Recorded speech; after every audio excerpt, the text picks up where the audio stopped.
안녕하세요. 저는 40대가 된 한 가정의 가장입니다. 이곳 사연 채널을 볼 때면 안타까울 때가 많아요. 가족 간의 갈등이 주제가 되니까요. 가족 간의 갈등을 겪으며 안타까운 일을 직접 경험하게 된 사람으로서 혹시 오늘 하게 될 제 이야기가 여러분들이 겪고 있는 가족 간의 갈등에 도움이 됐으면 하는 마음에 제 사연을 보내게 됐습니다. 어린 시절 저희 집은 꽤 잘 살았던 것으로 기억을 합니다. 그러다 한순간 비교도 할 수 없을 만큼 집이 어려워지게 됐죠. 저도 어릴 적이라 자세한 집안 사정은 모르지만 아버지가 하시던 일이 잘못되면서 집이 망하게 됐다고 들었어요. 그렇게 하루아침에 집이 망하게 됐고 저희 가족은 살던 집에서 이사를 가야 했습니다. 생활은 점점 더 어려워졌고 그런 상황이 견디기 힘드셨던 어머니는 저와 아버지를 두고 혼자 도망을 가버리셨죠. 그러다 나중이 돼 혼자 새 출발하시겠다며 아버지에게 이혼을 바랬다는 것을 알게 됐습니다. 그렇게 부모님은 이혼을 하셨고 저는 어머니에게 어떠한 말도 듣지 못하며 어머니의 빈자리가 있는 가정을 적응해야만 했죠. 그 후로 아버지는 혼자 저를 키우시며 열심히 살아가셨지만 아버지가 노력하신다고 해도 한번 기울어진 형편은 쉽게 좋아지지 못했습니다. 그렇게 저희 집안 형편도 어머니의 빈자리도 모두 이전과는 많이 달라진 삶을 살게 됐죠. 그러던 어느 날 아버지는 집으로 어떤 여성분을 데리고 오셨습니다. 그리고 아버지는 그분이 제 새어머니라며 소개를 하셨죠. 집 나간 어머니에 대한 감정을 미처 정리하지도 못했는데 갑자기 새어머니가 생기니 당황스러웠습니다. 그래서 저는 어린 마음에 부끄러워 새어머니를 어머니라 생각하지 못하고 밀어냈고 아버지는 그런 제 모습을 보시고 저를 혼내시려 했어요. 아마 아버지 입장에서는 제가 집 나간 어머니 때문에 새어머니를 받아들이지 못한다고 생각하셔서 더 화가 나셨던 거겠죠.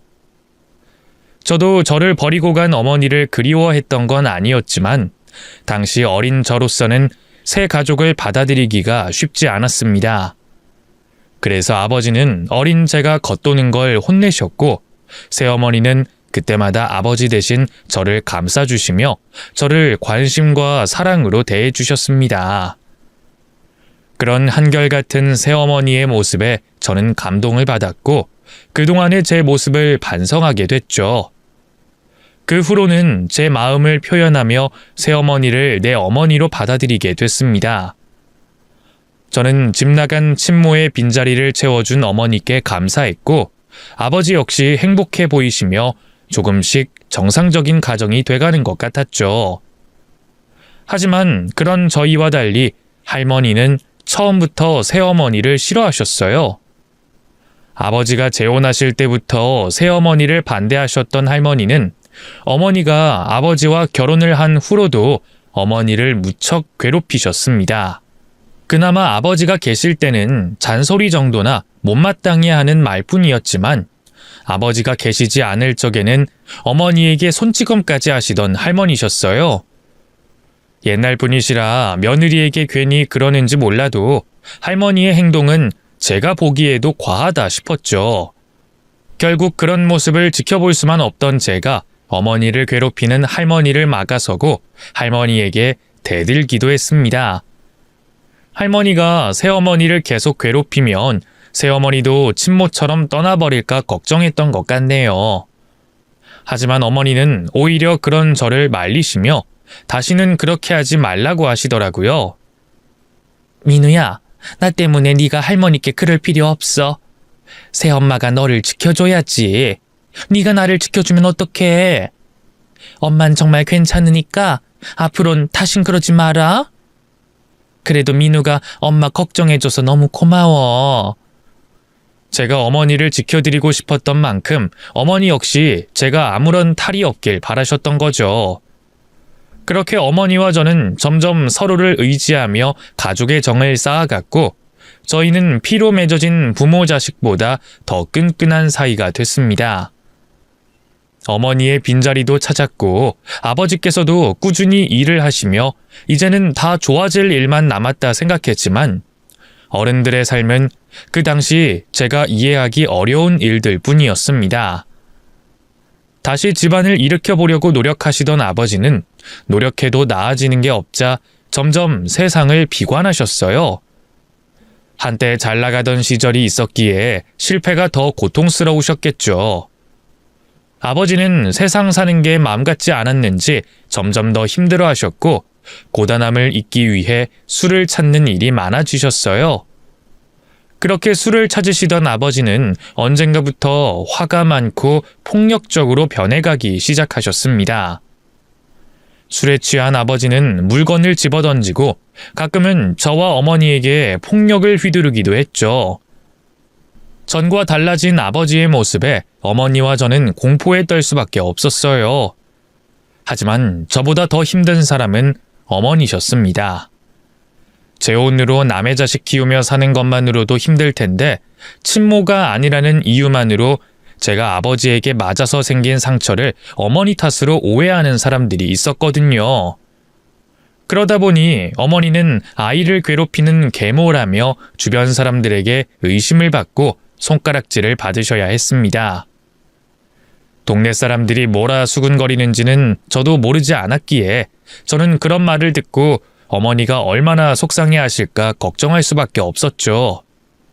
하지만 그럼에도 어머니는 그런 소문들에 신경 쓸 겨를도 없다는 듯이 오로지 저를 키우는 일에만 온 신경을 쏟으셨어요.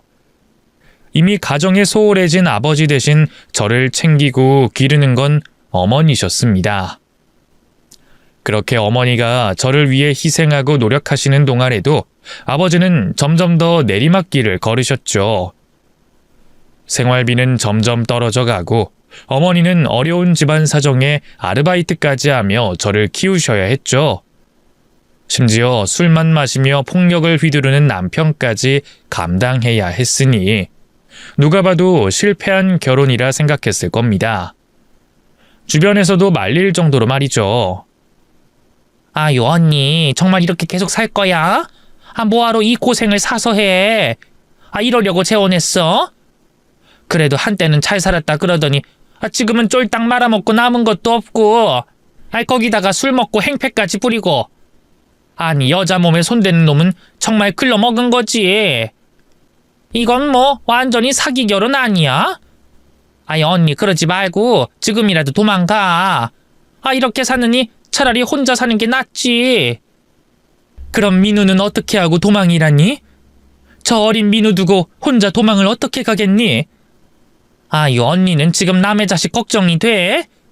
자식 딸린 남자 만나서 남의 자식 키워주면 호강이라도 시켜줘야지.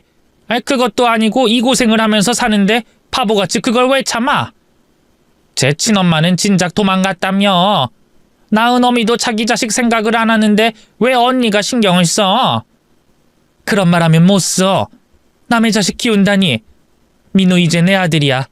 마음으로 품은 내 자식인데 내가 내 자식 두고 어떻게 도망가니? 내가 어떻게 되더라도 민우만큼은 내가 책임질 거야. 그러니까 너 다시는 그런 소리 하지 마라. 심지어 어머니의 고생을 아시던 이모님이 어머니에게 혼자라도 도망을 가라 권하셨지만 어머니는 저를 두고는 못 간다며 말하셨습니다. 친모도 자기 혼자 새 출발하겠다고 나를 버리고 갔는데 어머니만큼은 끝까지 저를 책임지려 하셨네요. 결국 저 때문에 발목 잡히신 어머니는 그 후로도 아버지 때문에 많은 고생을 하셔야 했습니다. 그러다 언젠가부터 술만 찾던 아버지가 결국 간암으로 세상을 떠나시게 됐고 그제서야 어머니와 저 둘만 남게 됐어요. 아버지마저 안 계시니 이제 정말 제 핏줄은 하나도 없는데 어머니는 저를 포기하지 않고 저를 친아들처럼 잘 키워내려 하셨죠. 그런 어머니께 감사하고 죄송했던 저는 어머니에게 효도를 하고자 열심히 공부를 했습니다. 하지만 머리가 자라면서 저는 현실을 깨달을 수밖에 없었고 당장 다음날 생활비 걱정하는 살림에 공부가 사치라고 생각하게 됐죠. 그런 와중에 어머니는 제 책값까지 버신다고 혼자 너무 고생이셨어요. 어머니에게 모든 짐을 지우고 고생하시는 꼴을 두고 볼 수 없던 저는 고민 끝에 결국 대학을 포기하고 일찍이 생업에 뛰어들 생각까지 하게 됐습니다. 어머니, 그냥 제가 일을 해야겠어요. 지금이라도 공장이라도 들어가서 돈 벌다 보면 우리 형편도 괜찮아질 거예요. 말도 안 되는 소리. 너는 아직 학생인데 네가 왜 일을 하니? 내가 너 그런 일 시키려고 고생하며 키운 줄 알아? 우리 형편 뻔히 다 아는데 저도 돈을 벌어야 하잖아요. 어머니 혼자 고생하는 걸 계속 보고만 있어요? 저 때문에 고생하시는 거 두고 볼 수가 없어요. 난 네 엄마야. 그러니 내 자식 잘 키워내는 게 내 목표지. 근데 왜 자식인 네가 엄마 걱정을 하니? 너는 학생이야. 고생은 엄마 혼자 하면 되니까 너는 집안일에 신경 쓰지 마. 앞으로도 돈 걱정 말고 공부나 열심히 해. 그게 엄마한테 잘하는 거야. 어머니께서는 공부를 포기하려는 저를 설득하시고 저를 돌려 세워 책상 앞으로 앉히셨습니다. 결국 어머니의 설득에 마음을 고쳐먹은 저는 다시 공부에만 집중하게 됐고 그만큼 더 열심히 노력할 수밖에 없었어요. 그렇게 대학에 들어갔고 결국 바라던 대로 돈 잘 버는 전문직 일을 할 수 있게 됐습니다. 참 오래 걸렸지만 어머니는 그만큼 좋아해 주셨어요. 자식 잘 키운 보람이 있다며 좋아하시는 어머니를 보며 저도 행복했습니다. 덕분에 그동안 미뤄왔던 효도도 하고 비로소 여유롭고 행복한 시절을 보낼 수가 있었죠. 그리고 그제서야 저는 오랫동안 기다려왔던 결혼을 생각하게 됐습니다. 제가 배 골아가며 공부하던 대학 시절부터 저를 챙겨주고 곁에 있어 주었던 여자친구가 있었거든요. 제가 다니던 학교 근처 편의점에서 일하던 주인은 늘 밝은 모습으로 어려운 사람들을 돕던 사람이었고 그런 모습에 반해서 제가 쫓아다니다 교제를 하게 됐습니다. 주인은 고아였지만 누구보다 마음이 넉넉한 사람이었고 주변 사람을 잘 챙기는 사람이었어요. 또 저에게도 어머님만큼 힘이 돼주던 사람이었죠. 그래서 저는 주희와 오래전부터 결혼을 생각했고 저를 사랑하시는 어머니라면 제가 내린 결정을 반대하지 않으실 거라 생각했습니다. 그런데 생각지 못하게 어머니가 주희를 반대하시더라고요. 당황스럽긴 했지만 그동안 저를 키우시며 세상의 차가운 시선과 편견 속에서 고생하셨던 어머니를 알았기에 이해를 할 수는 있었습니다. 자식이 더 잘 되길, 더 조건이 좋은 사람을 만나길 바라셨을 테니까요. 하지만 저는 사랑하는 여자와 사랑하는 어머니, 둘 중 누구도 포기할 수 없었어요. 그래서 저는 어머니를 설득하려 노력했고 저의 애원에 어머니도 마지못해 결혼 허락을 해주셨습니다. 어머니께서 저희의 결혼 허락을 하자 주인은 기뻐하며 먼저 시댁살이를 자처했어요. 아무래도 어머니가 그동안 고생하셨는데 혼자 지내시게 하는 것도 걱정되고 내가 어머니랑 가까이 지내야 어머니도 나를 마음에 들어 하시지 않겠어? 단출한 식구다 보니까 다 같이 지내는 게 좋을 것 같아. 저도 내심 어머니가 걱정됐던 차에 주희가 먼저 그렇게 말해주니 고마웠어요. 저도 사이가 좋아지려면 그게 나을 것 같다 동의했지만 이번에는 어머니가 싫다고 하시더군요. 합가는 무슨 합가? 좋아서 결혼 허락해준 것도 아닌데 미운 며느리 맨날 보면서 살고 싶지 않다. 어머니, 주희는 어머니랑 가까워지고 싶어서 그러는 건데요. 요즘 세상에 시어머니 모시고 살겠다는 며느리가 어딨어요. 그 마음 받아주세요. 네? 결국 싫으시다는 어머니를 설득하며 거의 간청하듯 해서야 저희는 어머니를 모시고 신혼살림을 차릴 수 있었습니다. 어머니와 아내에 대해서 누구보다 잘 알고 있었던 저는 두 사람이 가까워지기까지 많은 시간이 걸리지 않을 거라고 자신하고 있었습니다. 처음에야 서로가 낯설어서 서로에게 가진 편견이 있어서 대면대면 하겠지만 말이죠. 그런데 제 생각과 달리 어머니와 아내는 좀처럼 가까워지지 않았어요. 오히려 시간이 지날수록 부딪히는 일이 많아졌죠. 어머니와 아내 간의 부딪힘의 시작은 아내의 실수로 인해서 시작됐습니다. 마음씨도 착하고 싹싹한 아내였지만 평생 고아로서 홀로 자라온 탓에 집안 예절이나 다른 가족들과 같이 사는데 미숙한 부분이 많았어요. 어머니, 저 다녀왔습니다. 너는 내가 몇 번이나 이야기를 해야 하는 거니? 내가 몇 번이나 참았어? 몇 번이나 좋게 말했냐고? 네 입으로 말해봐라. 내가 이렇게 하지 말라고 좋게 이야기했던 일이 몇 번이나 있었냐고? 죄송해요, 어머님. 저 혼자서 먹는다고 생각하니까 무의식적으로 행동했어요. 앞으로는 같은 실수 2번 다시 안 할게요. 무슨 일이에요? 어머니, 이 사람 뭐 잘못했어요? 너도 이전에 옆에서 내가 얘 반찬 담는 걸로 지적했던 거 기억나지? 내가 반찬통 채로 꺼내서 먹으면 위생상 문제가 있다고 접시에 꺼내서 먹으라고 했잖니? 그때 내가 화를 냈니? 짜증을 냈니? 나 그때 좋게 이야기했다. 이전까지는 혼자 산다고 저렇게 먹을 수도 있으니까. 그리고 그 다음에는 실수로 깜빡했다고 생각해서 또 좋게 말했고. 근데 3번째는 너무 심하지 않니? 우리가 몇 년을 산 것도 아니고 고작 1-2달 사이에 내가 지적한 실수를 3번씩이나 해. 이건 나를 무시한다고밖에 생각이 들지 않겠어? 어머님, 저 정말 그런 생각 없었어요. 집안일하다 정신이 없어서 얼른 밥 먹으려고 서두르다 그렇게 된 거예요. 제가 어떻게 어머님을 무시할 생각을 하겠어요. 정말이에요. 글쎄, 난 네 마음을 잘 모르겠다.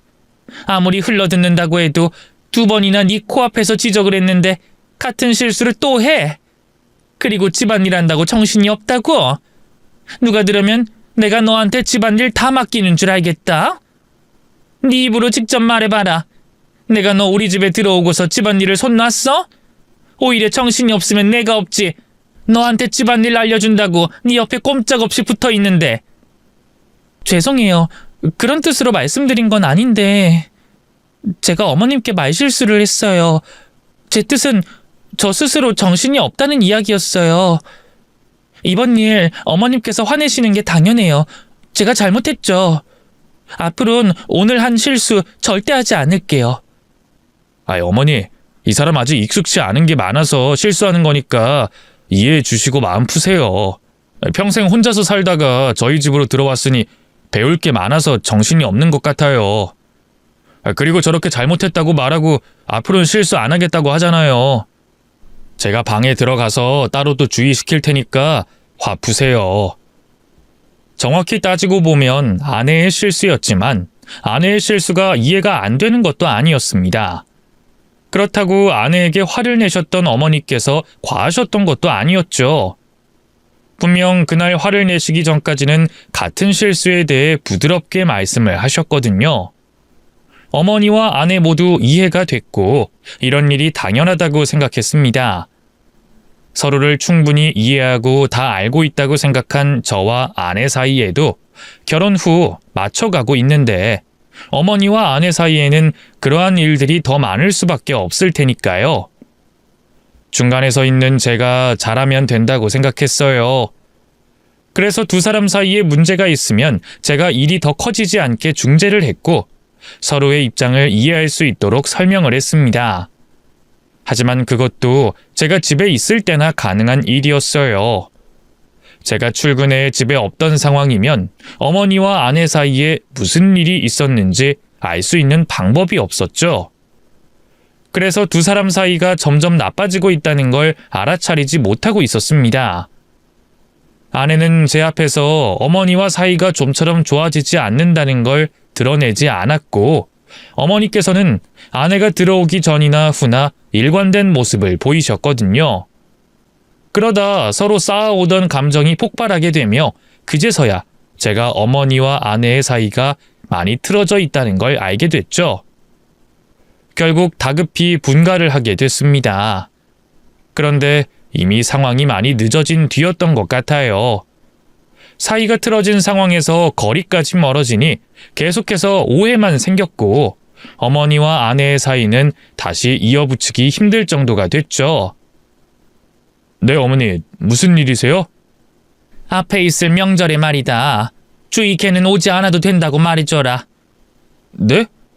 그게 무슨... 뭐 때문에 그러세요? 또 큰 소리 날까봐 그러시는 거예요? 그것도 그런데 애초에 시댁에 오고 싶지 않은 애를 강제로 데려와서 뭐 하겠니? 걔 저번에 나한테 거짓말하고 집에 안 왔던 거 기억 안 나니? 그거 거짓말이 아니라 갑자기 예약이 확정돼서 취소를 할 수가 없어서 그랬어요.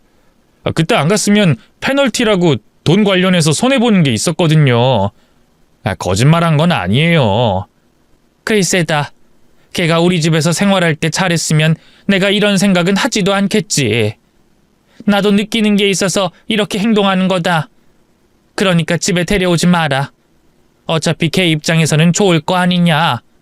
서로 보기 싫은 얼굴인데 어차피 걔 입장에선 좋을 거 아니냐. 서로 보기 싫은 얼굴인데. 어쨌든 난 데려오지 말라고 했다. 만약 네가 어기고 데려오면 너도 집에 못 들어올 줄 알아. 한 집에 있으면 제가 어머니와 아내 팔을 잡고 끌어서라도 오해를 풀게 하겠는데 거리가 생기다 보니 한쪽에서 묵묵부답으로 나오면 오해를 풀 방법이 없었어요. 두 사람 모두 오해를 풀 생각도 안 했고요. 그런데 생각지도 못했던 변화가 생겼습니다. 아내가 임신을 하게 됐는데 그쯤부터 어머니께서 아내에 대한 태도가 바뀌신 거죠. 단순히 태도만 변했던 게 아니었어요. 어머니께서는 저번에 한 말이 너무 심한 것 같다며 며느리에게 사과를 하고 싶다고 말씀하셨죠. 분위기가 너무 좋게 흘러가고 있었습니다. 아내도 먼저 다가오려는 어머니를 당연히 거부하지 않았고 자신 역시 어머니께 죄송하다고 사과를 하겠다며 어머니 댁으로 찾아가게 됐죠. 그런데 그날 아내와 어머니 사이가 영영 틀어지는 사건이 생기게 됐습니다. 저는 회사에 있었고 아내가 어머님 댁으로 찾아가게 됐는데 어머니께서 잠시 자리를 비우신 것 같아요. 그러다 보니 아내는 어머니께서 잠시 나가신 동안 집안일이 덜 되어 있던 걸 정리하려고 했는데 그러다 이상한 서류들을 발견하게 된 겁니다. 의학 용어가 잔뜩 적혀져 있는 서류였는데 아내가 하나씩 검색을 해 확인해 본 결과 어머니께서 간암 판정을 받은 걸 알게 된 거죠. 당연히 아내는 걱정을 하게 됐고요. 저에게 어머니 건강 사실에 대해 알리려고 하는 순간 그때 눈앞에 다른 종이가 한 장 보였고 그것마저 확인한 다음 저에게 문자를 보내려고 했답니다. 그런데 그 종이에 익숙한 이름이 보였다고 했죠. 바로 아내 자신의 이름과 혈액형이었습니다. 제 이름은 보지도 않고 오로지 자신의 이름과 혈액형만 나와 있는 그 종이가 무엇을 뜻하는지 궁금했던 아내는 어머니의 병원 진단서를 보며 한 가지가 떠올랐다고 해요. 어머니가 아내와 같은 혈액형인 걸 보니 혹시 간 이식 수술에 대해 생각이 들었다고 했죠. 그제서야 어머니의 변화된 태도와 사과를 하겠다는 모습이 딱 들어맞았다고 했습니다. 자신에게 간 이식을 부탁하려고 어머니께서 잘해주신다는 확신이 든 거죠. 아내는 그 생각이 들자 너무 화가 났다고 해요. 평소라면 이해할 수 있는 상황이었지만 그 당시에는 뱃속에 아이가 있는 상황이었으니까요. 혹시나 해서 임신한 상태로도 이식 수술이 가능한가 확인을 해봤지만 당연히 임신 중에는 위험할 수밖에 없었죠. 그 자리에 있다가 어머니를 뵙게 되면 너무 흥분할 것 같아 아내는 우선 집으로 돌아왔다고 해요. 그리고 집으로 돌아온 저에게 그 이야기를 하며 화를 냈죠. 어머님 어떻게 그런 생각을 하셔? 뱃속에 있는 애는 아무것도 아니라는 거야? 아무리 바로 옆에서 공여를 받을 수 있는 사람이 있다고 하지만 그래도 난 임신 중이잖아. 내가 그 진단서 보고 손이 얼마나 떨렸는지 알아? 우선 진정 좀 해. 아직 어머니께서 그렇게 하겠다고 말씀하신 것도 아니잖아. 당신이 오해한 거면 어떡하려고. 오해? 그럼 왜 당신 혈액형에 대한 건 없어? 그리고 우리가 살아가면서 수술할 때 빼곤 혈액형에 대해서 알아볼 일이 있어? 당신이 생각해봐. 내가 생각하는 게 누구나 하는 추론 아니야? 우리끼리 이러지 말고 어머니께 찾아가서 여쭤보자. 거기다 어머니 간암 판정 받으셨다며. 치료는 받고 계신지 앞으로 어떻게 하실 건지 확인도 해야 하잖아. 전 아내의 말을 믿지 않았어요. 저희 어머니가 그러실 분이라고 생각하지 않았기 때문이죠. 그래서 어머니 암 관련해서 여쭤볼 겸 아내의 오해도 풀어줄 겸 그날 저녁 바로 어머니 댁으로 향했죠. 아내 말처럼 어머니께서 간암을 진단받았던 게 맞았고 저희들 몰래 치료를 받고 계시다 하셨습니다. 어머니께서 간암에 걸리셨다는 소식에 너무 놀랐던 저는 걱정을 하며 앞으로의 계획에 대해 어머니와 상의를 하게 됐죠. 그러다 보니 자연스럽게 자리가 길어지게 됐고 아내가 품었던 의심을 제가 잊어버리게 됐어요. 제 입에서 간이식 수술에 대한 이야기가 나오지 않자 결국 그때까지 참고 있던 아내가 먼저 이야기를 꺼내게 됐죠. 저 잠시만요. 제가 어머니께 여쭤볼 게 있어요. 제가 아까 어머님 댁에 들렸을 때요. 저 진단서만 본 게 아니에요. 그 옆에 있던 종이도 봤다고요. 그거에 대해 하실 말씀 없으세요? 무슨 종이를 말하는 거니? 제 이름과 혈액형이 있는 종이요. 그거 왜 확인하셨어요?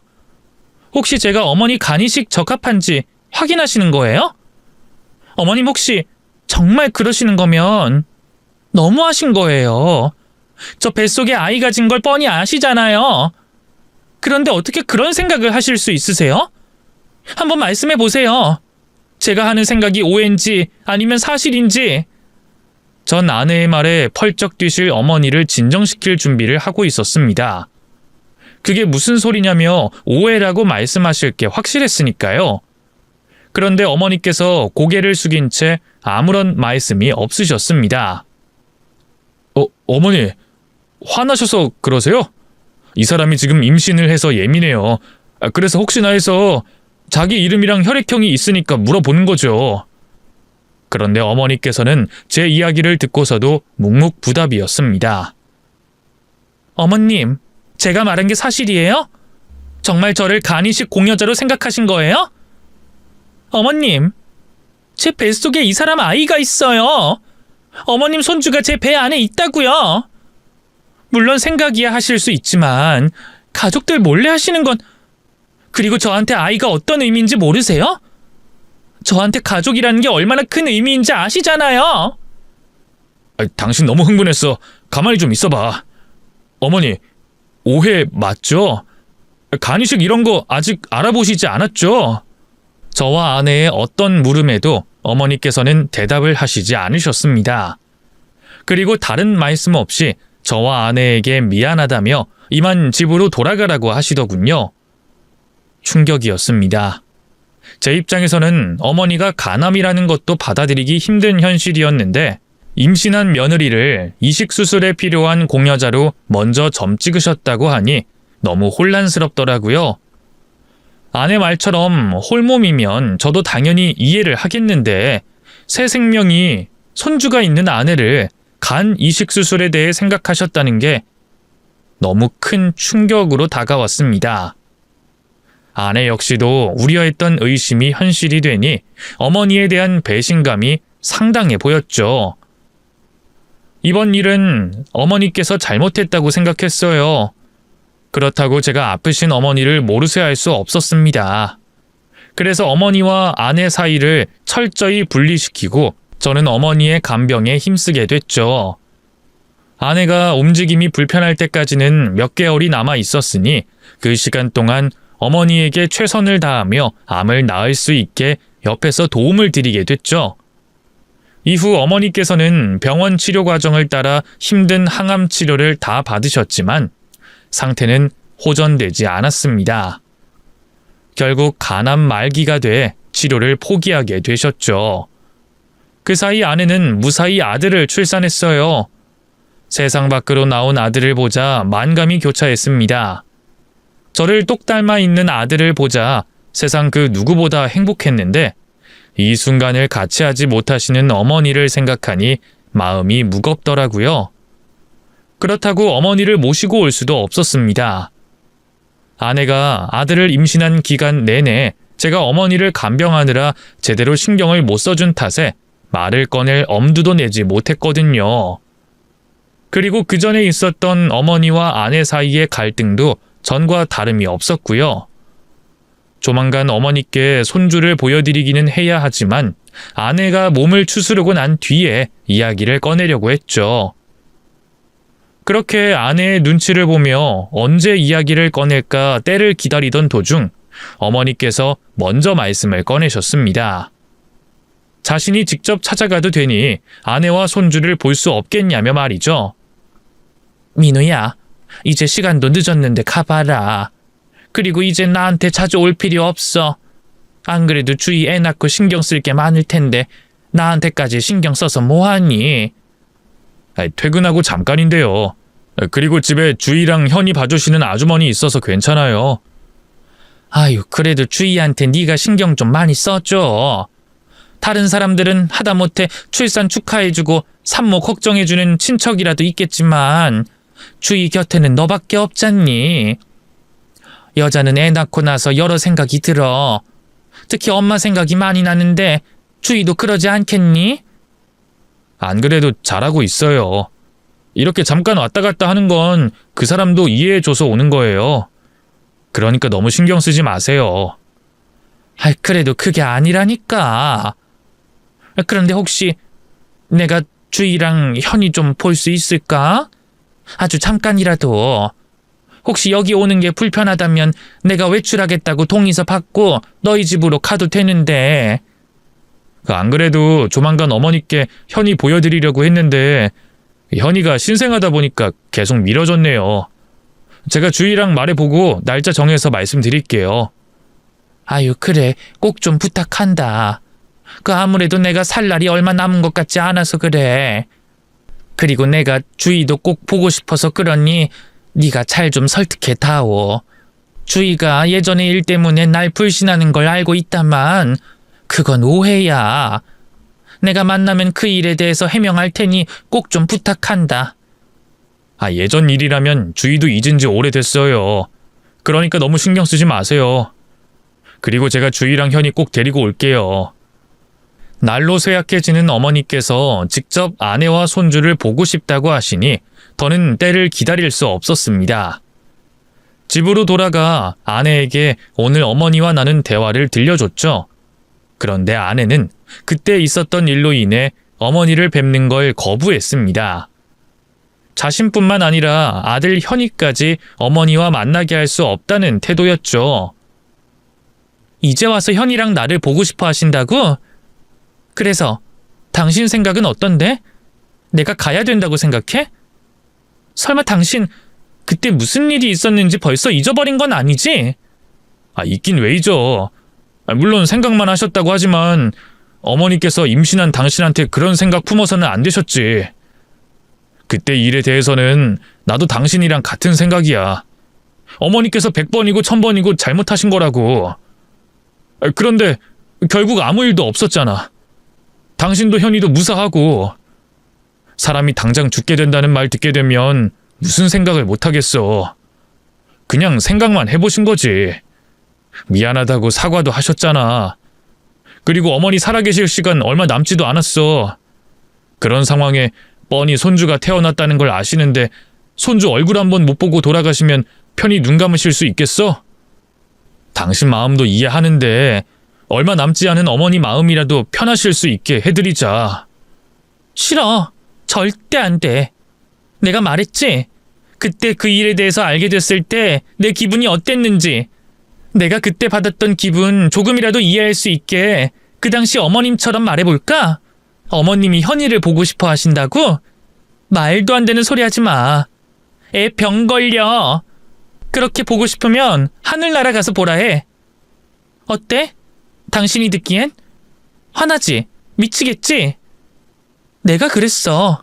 우리 현이 보고 어머니 목숨 살리겠다고 희생하는 소리처럼 들려서 미칠 것 같았다고. 당신 아무리 화가 난다 해도 할 말 못할 말이 있지. 지금 그게 무슨 말이야? 어머니께서 입 밖으로 그런 이야기 꺼낸 것도 아니잖아. 꺼내기 전에 내가 알아차려서 못하신 거지. 그러니까 그때 나랑 당신이 찾아가서 물어보니까 아무 말도 못하신 거잖아. 그런 분이 이제 돌아가실 때가 되니까 현이를 보고 싶다고? 손주 목숨 희생해서 이식수술 받으려고 생각까지 하셨던 분이? 난 절대 어머님 용서 못하고 우리 현이도 보여줄 수 없어. 아내는 그날 느꼈던 감정이 아직도 생생했던 건지 어머님이 현이와 자신을 보고 싶다는 말에 격하게 반응을 했습니다. 이성을 잃어버린 듯한 모습에 저도 덩달아 흥분을 해 아내와 크게 말다툼을 벌이게 됐죠. 아내와 다투고 난 뒤 씩씩거리면서도 한편으론 아내의 입장이 충분히 이해가 됐어요. 여타 다른 사람들과 달리 평생 고아로 살아와 가족에 대한 그리움이 컸던 아내에게 뱃속의 아들은 더욱더 특별했을 테니까요. 어머님께 절대로 아이를 보여주지 않겠다고 하는 강경한 아내의 모습에 더 말을 꺼내봤자 다툼만 날 뿐이지 좋은 해결책이 나올 것 같진 않았습니다. 그렇다고 어머니께 손주를 안 보여드릴 수도 없는 상황이니 아내 몰래 현이를 데려가 보여드리자고 계획을 했죠. 이후 아내에게서 현이를 몰래 떼어놓을 방법을 강구하던 중 아내가 먼저 현이를 어머님께 보여드리라고 하는 겁니다. 어머님 외출하시려면 미리 병동에 동의 구해야 되는 거지? 토요일에 나 없을 거야. 그때 어머님 모시고 와.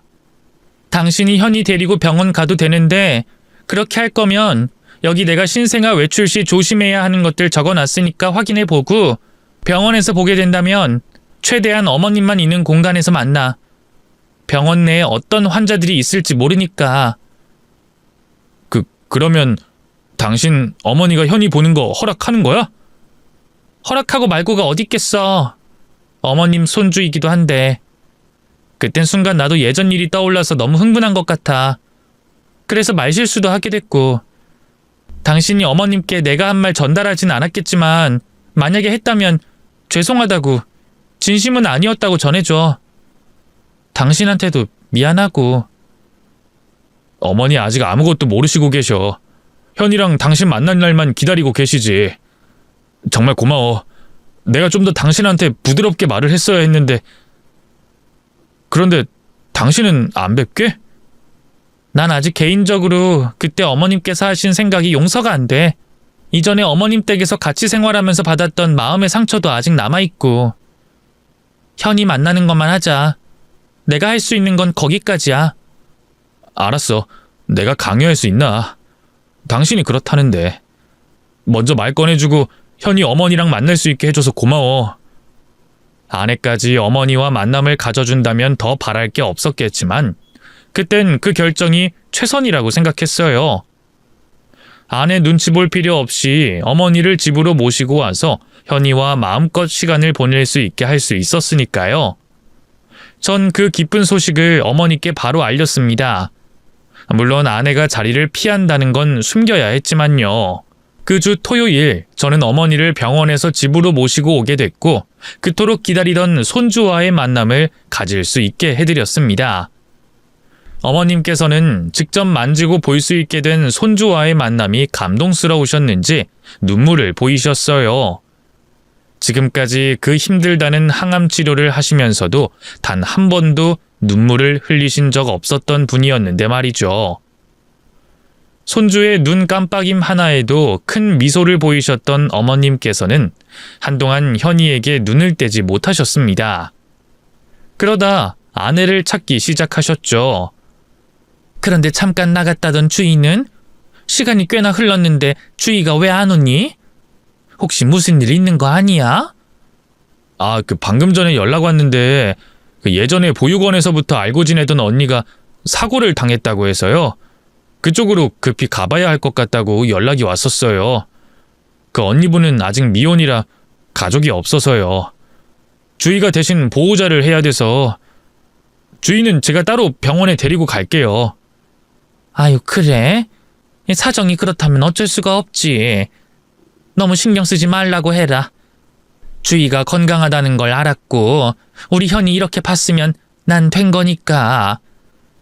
다행히 어머니께서는 집으로 돌아오지 않는 아내를 더 이상 찾지 않으셨습니다.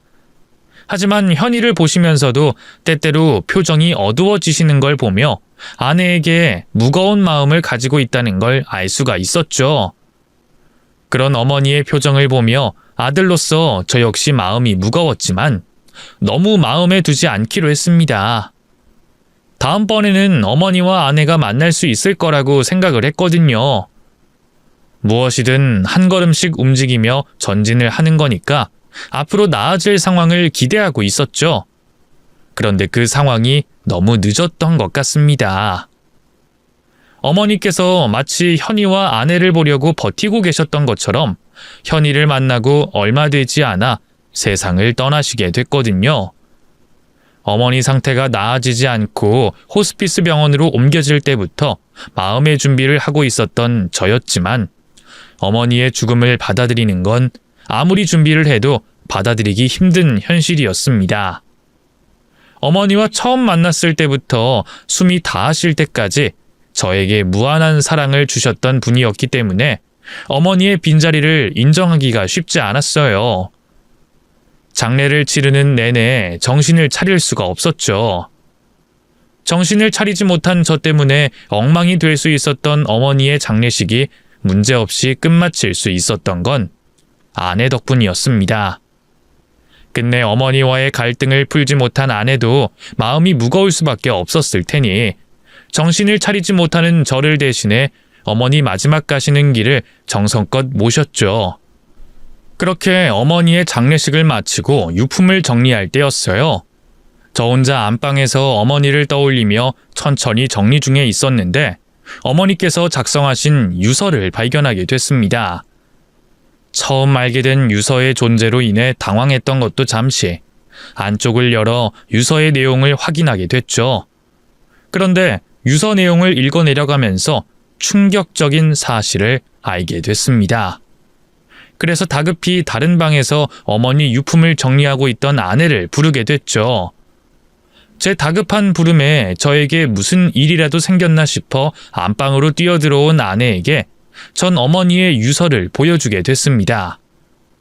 방으로 들어오자마자 웬 종이를 들이미는 저를 보며 어리둥절하던 아내는 이내 어머니의 유서를 들고 읽어내려가기 시작했죠. 그리고 얼마 되지 않아 아내는 피눈물을 흘리며 오열하게 됐습니다.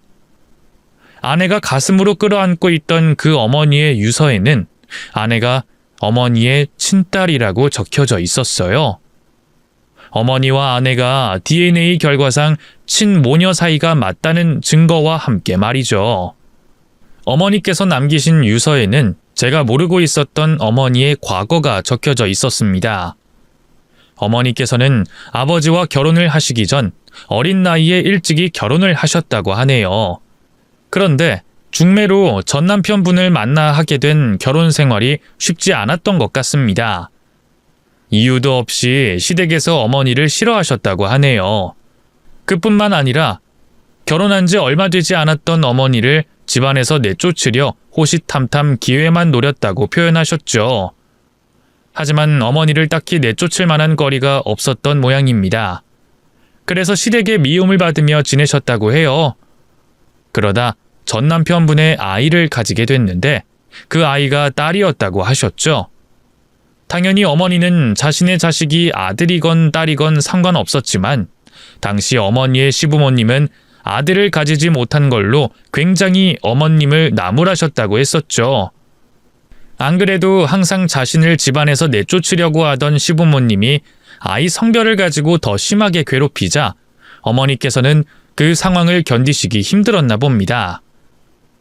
예정돼 있던 출산일을 한 달 반가량이나 앞두고 조산기가 있어 당시 시부모님과 함께 병원으로 가게 됐다고 했어요. 산모의 안정을 위해 자연분만이 아닌 제왕절개 수술을 해야 한다고 병원 측에서 말을 했었고 병원에 도착하게 된 지 얼마 되지 않아 곧바로 수술을 하게 됐다고 하셨죠. 수술을 받고 난 뒤 병실에서 깨어난 어머니는 자신이 낳은 아이가 무사하냐며 시부모님께 물어봤지만 충격적인 이야기를 듣게 됐다고 하셨습니다. 아이가 사산했다는 말이었죠. 제왕절개에서 보니 아이가 탯줄에 목이 감겨 죽어 있었다는 말을 들었다고 했어요. 세상 빛을 보지 못하고 허망하게 떠난 아이의 죽음이 어머니 탓으로 느껴졌다고 합니다. 그렇게 큰 슬픔에 빠져 있는 어머니에게 위로는 못할 망정 당시 시부모님은 어머니에게 아이의 죽음을 탓하며 손가락질을 했다고 합니다. 그러면서 손녀의 죽음에 대한 책임을 물라며 이혼을 요구했다고 했죠.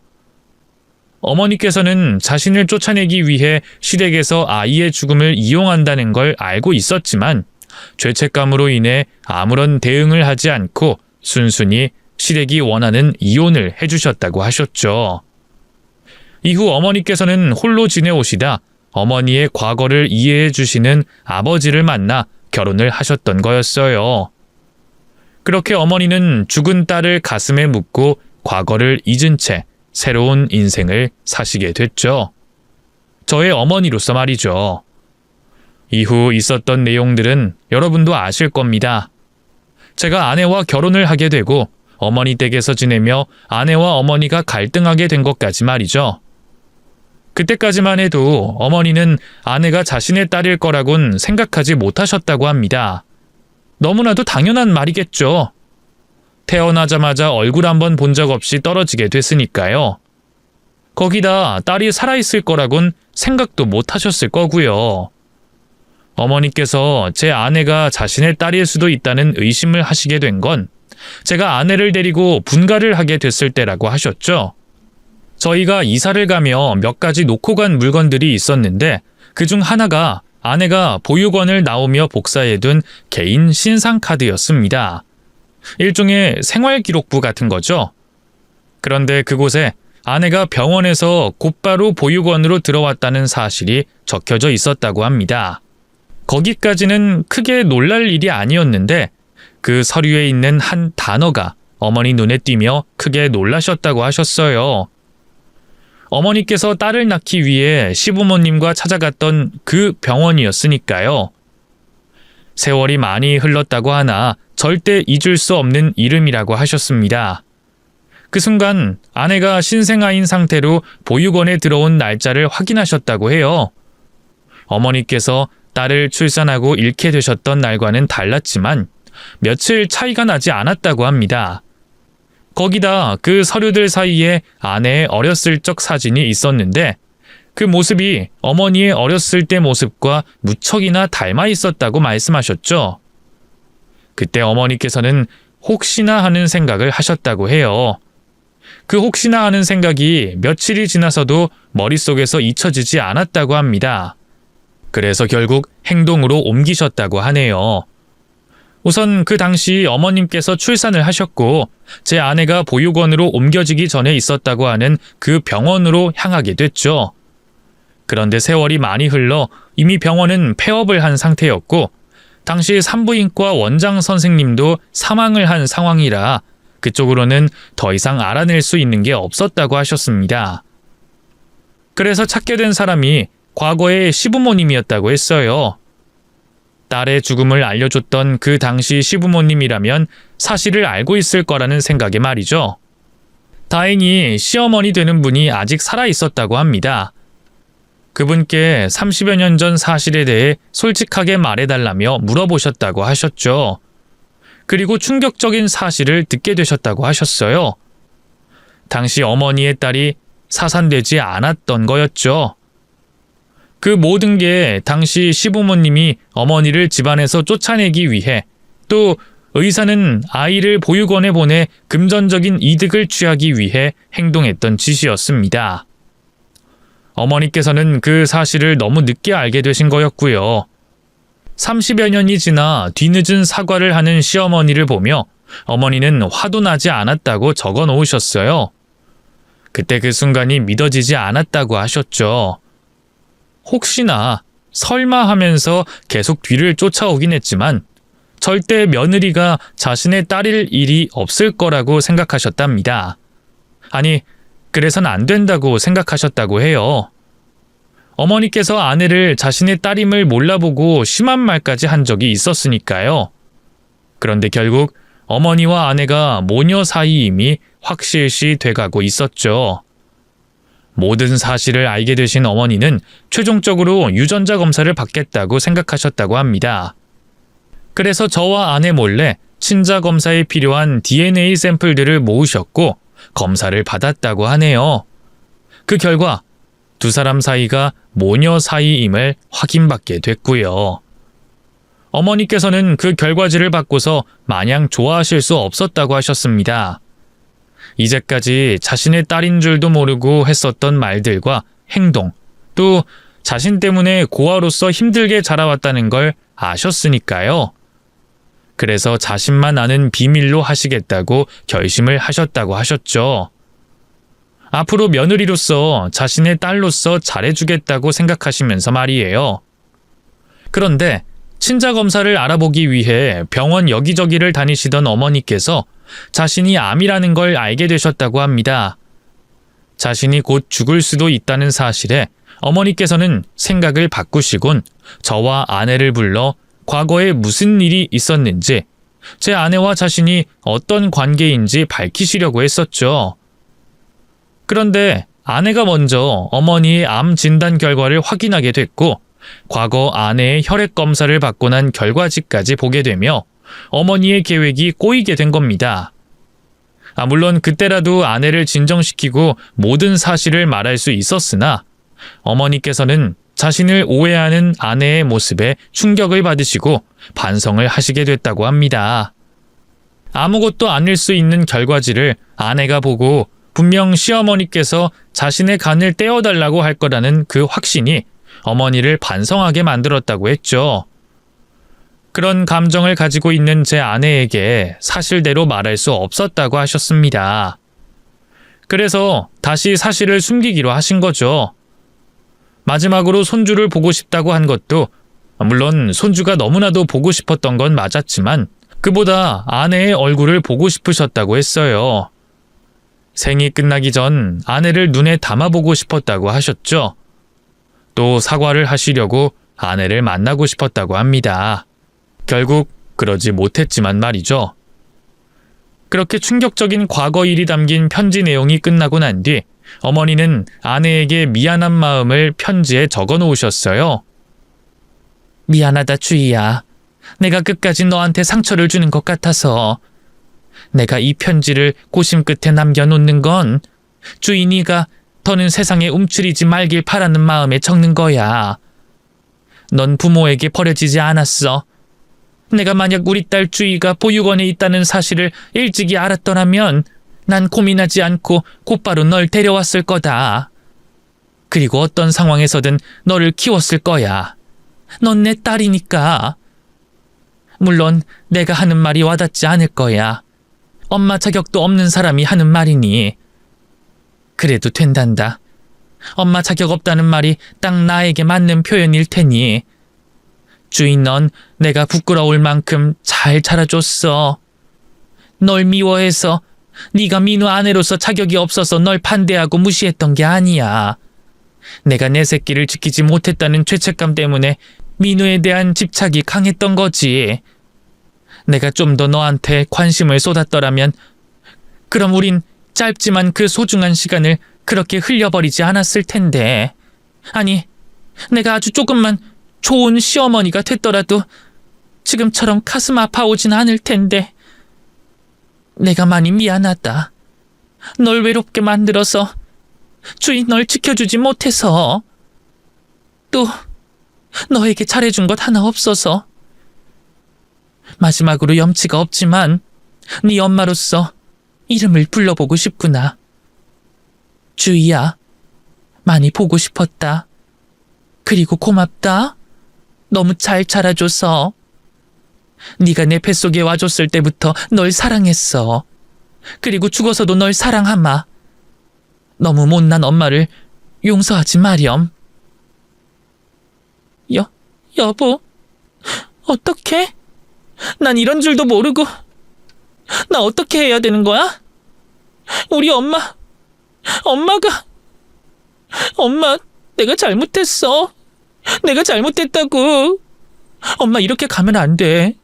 내가 엄마한테 너무 잘못한 일이 많잖아. 그런데 이렇게 가버리면 어떡해? 엄마가 내 엄마일 줄도 모르고 그때 그랬는데. 엄마. 너무 비극적이라 오열하는 아내를 보면서도 어떻게 위로해줘야 하는지 모르겠더군요. 제가 해줄 수 있는 거라곤 아내에게 제 어깨를 빌려주는 것밖에 없었습니다. 저 역시도 어머니를 잃었던 상황이라 우리는 서로가 서로의 어깨를 빌려주며 그 힘든 시간을 견뎌내게 됐죠. 그 슬픔은 쉽게 가시질 않았습니다. 충격적인 사실을 뒤늦게 알게 된 아내에게는 더욱더 오래 갔었죠. 그래도 다행히 아주 천천히 각자의 자리로 돌아가고 있었어요. 저희에게는 저희 보살핌이 필요한 현이가 있었으니까요. 지금도 어머니에 대한 이야기는 저희 두 사람에게 마음 아픈 이야기이긴 하지만 지금은 자주 어머니를 회상하곤 합니다. 특히 아내가 제 어린 시절 어머니와 지냈던 이야기를 많이 좋아해요. 그 이야기를 들으면서 어머니를 상상하고 추억할 수 있다면서 말이죠. 그리고 어머니께 했던 자신의 행동을 후회하지만 그 잠깐 지냈던 어머니와의 추억을 소중하게 간직하고 있습니다. 전 그 시간을 떠올리면 아내가 가슴 아파할 거라고 생각했는데 아내는 그게 하늘이 주신 선물이라며 그 잠깐 동안 친모인 어머니와 지낼 수 있었던 걸 감사하게 생각하려고 하더군요.